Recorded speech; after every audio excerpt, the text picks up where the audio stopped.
Good afternoon, Eagle Scholars. So I'm back again. Today we're going to do lesson 3-4. But before we begin lesson 3-4, we're going to review lesson 3-3, just the problem of the day. I'm going to go over and the opening exercise. So the first question, is in the diagram below, triangle ABC is congruent to triangle XYZ. Which statement must be true? The way you will attempt to do this problem is by first, as you can see, I marked all of the corresponding and congruent angles with the arc marks.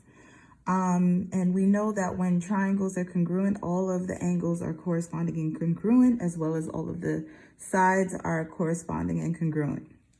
So now all we have to do is go through the answer choices and see which one is true. And as you can see, option 2 is the correct answer because angle A is definitely corresponding with angle X. It has the same number of arc marks. So that's the correct answer. Now for question, the second question, it says, given triangle ABC is congruent to triangle DEF, which statement is not always true? Okay, so again, you have to go through the answer choices and use process of elimination. So if two triangles are congruent, that means the length of the sides will also be congruent. Therefore, they'll have the same perimeter because perimeter is just the sum of all of the sides. If two triangles are congruent, they will definitely have the same area, right?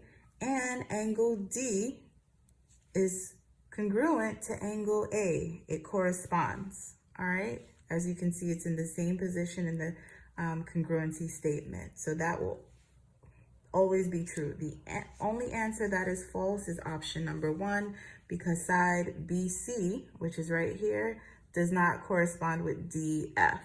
Okay, so that's why this option is the correct option here.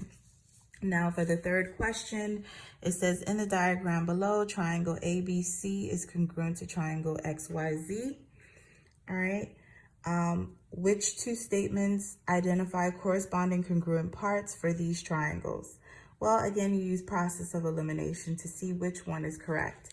As I stated before, whenever you have a diagram, you can just indicate the corresponding sides by using the arc marks. That's how you will indicate that they are corresponding and congruent. So this corresponds with this angle corresponds with this angle, and this one corresponds with that one. All right, and when you use process of elimination, you see that segment BC directly corresponds with segment YZ, and angle A is corresponding with angle X, and that's the only option that is true. So that's why we have selected that. If you have any questions with regards to this, please feel free to send me a comment on Google Classroom. Now for the opening exercise. It says, are the triangles below congruent? How do you know? Explain your answer in the space provided. Now, when we look at these two triangles, we see that it's both a right triangle and it has two corresponding and congruent angles, all right? So there's a right angle, which will always be 90 degrees, and there's a right angle here. One of the triangles appear to be rotated, which is fine, and angle B directly corresponds with angle E. So the answer to this is yes. There's two ways to find this answer. You could have counted the boxes or, do the slope to figure out the length of this side, which you didn't learn as yet. So the easiest way